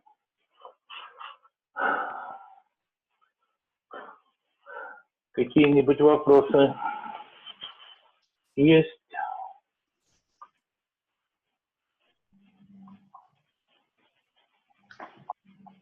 Да, у меня есть вопросы. Можете открыть, пожалуйста, слайд, где было про размер клеток? Это где-то в середине. Про что? Еще чуть-чуть назад. Там, где размер клеток или чего-то. Понятно. Вот этот слайд, да. Можете на русском его пояснить? Я не совсем поняла. Значит, хорошо. Ну, это не размер клеток, это размер опухоли. Ну, как говорят, клинического размера опухоль это примерно 10 миллиметров. То есть, если есть метастазы меньше, их достаточно трудно засечь. Сплошь и рядом, даже если первичная опухоль меньше 1 сантиметра, ее тоже невозможно засечь. Ну, вот, сантиметровая опухоль это примерно 1 миллиард клеток. Вот. Ну, единичная клетка это порядка 10 микрон. Плюс-минус там зависит, где, откуда эта опухоль произошла, но в целом это где-то так. Вот. Теперь, что произойдет, то есть два процесса. У вас при прогрессии опухоли увеличивается ее размер, но при этом возрастает гетерогенность экспрессии. То есть, ну, рак, он по определению генетически нестабилен. Поэтому клоны новые возникают в опухолях легко. том числе это могут быть и клоны, которые не экспрессируют вашу мишень. То есть в итоге экспрессия мишени становится гетерогенной. Теперь, что будет, если мы будем пытаться использовать радионуклид с высокоэнергетичной и длиннопробежной бета-частицей для лечения опухолей, ну или для убийства опухолей, состоящей из 100 клеток? Да ничего хорошего, потому что энергия бета-частицы выделяется на протяжении всего ее пробега. Вот. И эта энергия расходуется, в частности, на биологический эффект. То есть биологический эффект пропорционален энергии, отложенной на единицу пути. Ну, для высокоэнергетичной бета-частицы основная энергия будет за пределами маленького кластера опухолей. Соответственно, ущерб будет причиняться не опухоли, а окружающим тканям. Это плохо. Во многих случаях там метастазы находятся в костном мозге, который является самой радиочувствительной тканью. Вот. Зато короткопробежные частицы, такие как альфа-частицы от остатка, ну, для опухолей побольше, они вполне себе сопоставимы с размером вот такого опухолевого кластера, и они свою энергию тратят именно на убийство опухоли, а не окружающих тканей. То есть для лечения, для терапии микрометастазов желательно радиация с коротким пробегом. С другой стороны, если мы пробуем использовать короткопробежную радиацию для больших опухолей, у нас возникают две проблемы. Первое. У нас есть большие участки, где, ну вот за счет того, что называется клональная селекция, куски опухоли, которые не экспрессируют совсем нашей мишени, соответственно, туда ничего не будет доставлено. Еще хуже то, что сплошь и рядом кровеносные сосуды не успевают за ростом опухоли. В итоге большая часть вот больших опухолей недостаточно васкуляризована, то есть там нету сосудов. Вот, поэтому у нас в основном идет снаружи опухоли, по ободу опухолей радиофармацевтические препараты доставляются хорошо. Внутрь попадают хуже, даже если у вас полная экспрессия. Поэтому если вы пробуете лечить короткопробежными частицами большие опухоли, ну, скорее всего, умеренный будет успех. Но если у вас высокоэнергетичные частицы, начинается тот самый эффект перекрестного огня. Вы доставили бета-эмиттер с высокой энергией близко к поверхности, но он по-прежнему бета-частицы рассылает сквозь толщу. То есть за счет этого эффективность лечения больших опухолей возрастает при использовании высокоэнергетических нуклидов, излучающих высокоэнергетичную бета. Я ответил на ваш вопрос. Да, сейчас все понятно. Спасибо. А еще, по-моему, можете открыть следующий слайд? Нет, значит, вот где было, я еще дальше. Значит, еще дальше. Вот здесь. Ну, хотя вот по этому слайду у меня тоже есть вопрос. А я вот не поняла, вот здесь приведены, так скажем, цифры, а какая же размерность, что они вот показывают? Это относительная эффективность связывания. Ну, вы каким-то образом, то есть, если вы берете немодифицированный эстрадиол и связываете с рецептором, то вы назначаете эту эффективность связывания за 100% или за 100%. Вот. А дальше вы начинаете модифицировать его, вводя в определенные положения. Здесь это сделано без радионуклидов, это холодные атомы. Фтор, бром или йод. Вот. И видно, что связывание фторированного аналога здесь 80%. То есть оно упало. Для брома 0,5%. То есть за счет введения другого атома вместо водорода вы связывание убиваете. Вот. Ну и чем дальше, тем хуже. При этом, ионные радиусы у йода, естественно, больше. То есть очевидный эффект большой. У брома он поменьше. То есть, эффект меньше, в неких ситуациях, когда йодирование убивает напрочь связывание, все-таки хоть чего-то с бромом происходит. Фторирование имеет меньший эффект именно из-за того, что фтор не столь большой. То есть там другие проблемы, что у вас распределение электронной плотности тоже может играть свою роль связывания.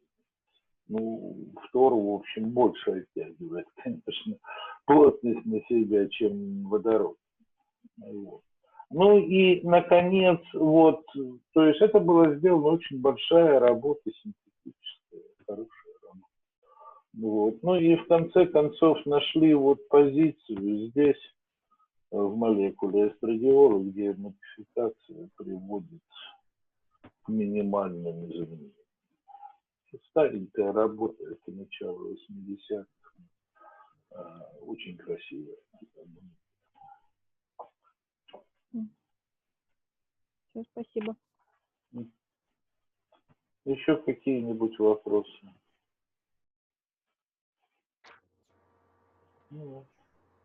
Будем надеяться, что всем все понятно.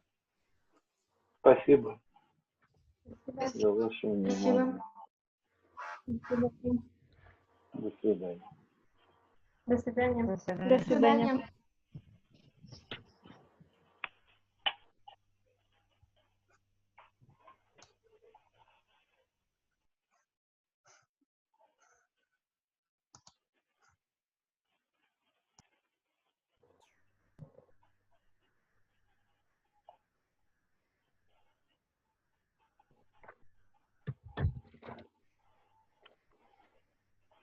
Старики только остались. Да? Как жизнь-то там? У нас дистанционно все у нас.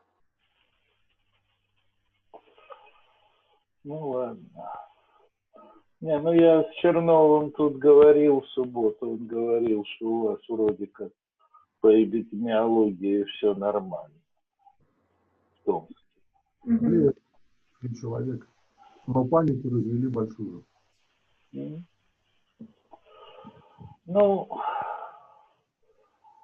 Тут, как говорится, лучше перебдеть, потому что в Швеции творится черти что.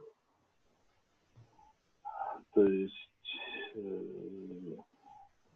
жесткого карантина вводить не стали. И, в общем, на 100 тысяч населения мы обошли здесь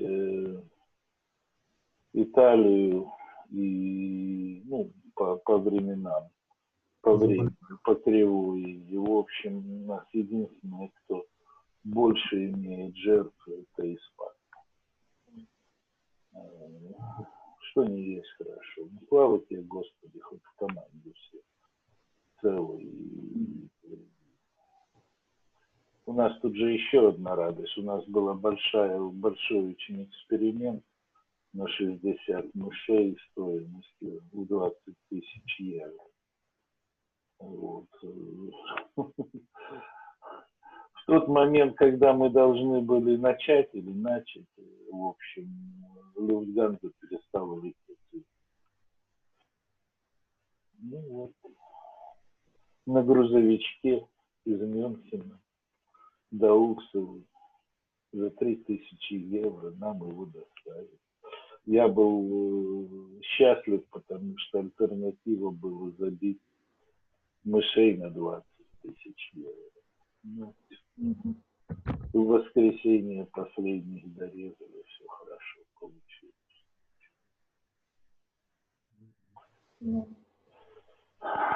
Ну ладно. По ремонту там чего-нибудь?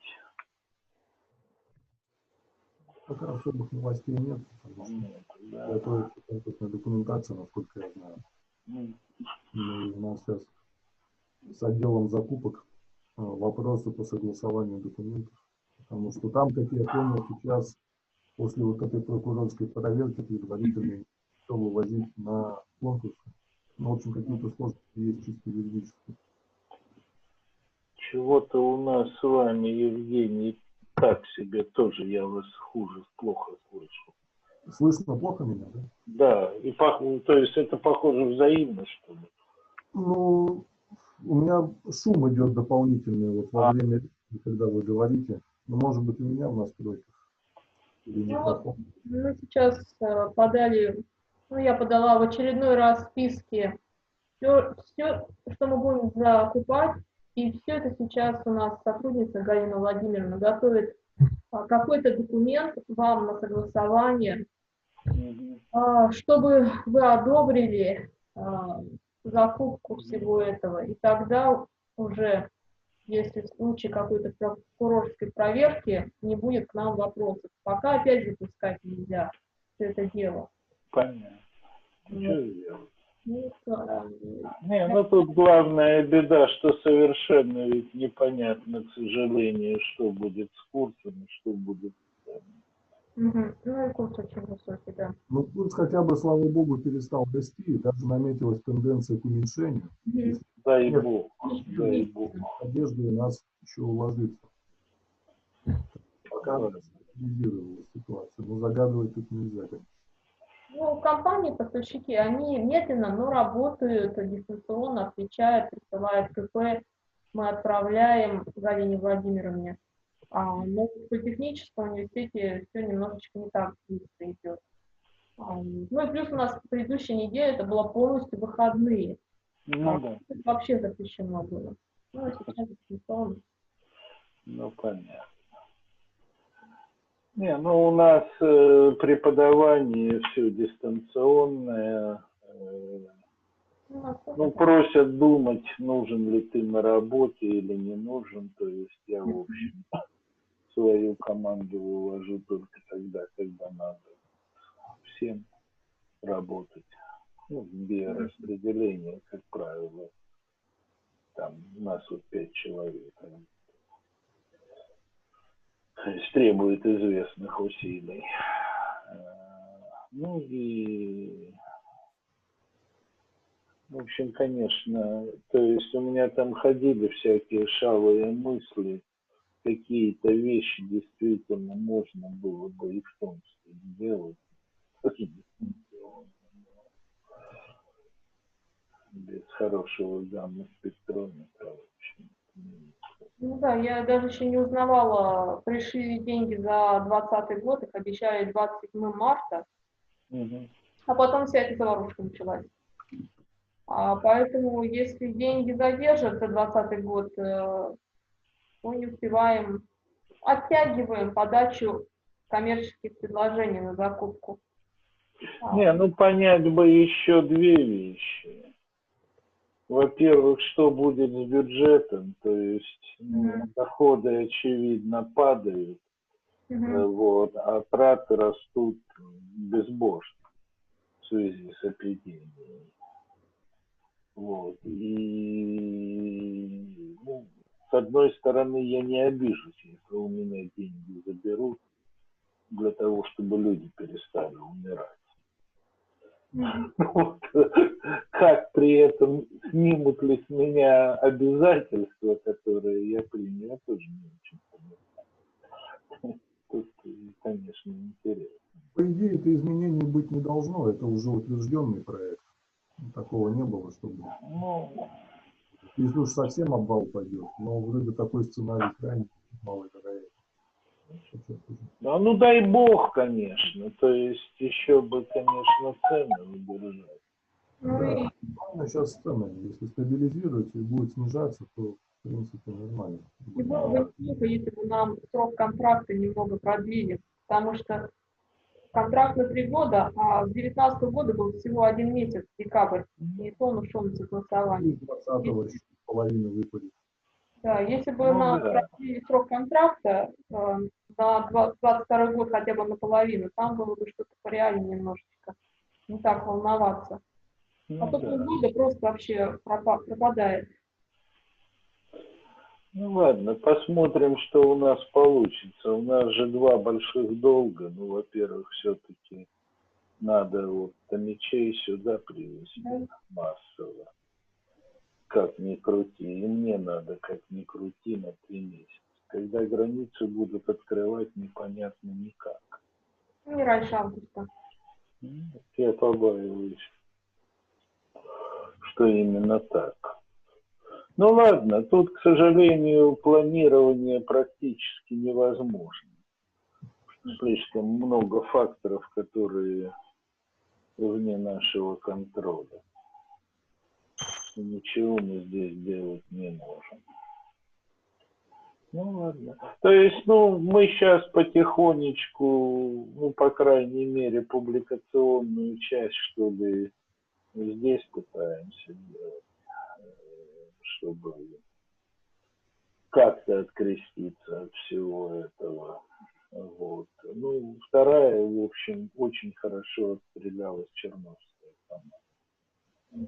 Я показал результаты моему шведскому коллеге, партнеру. Он пищал от восторга по адаптам результатов.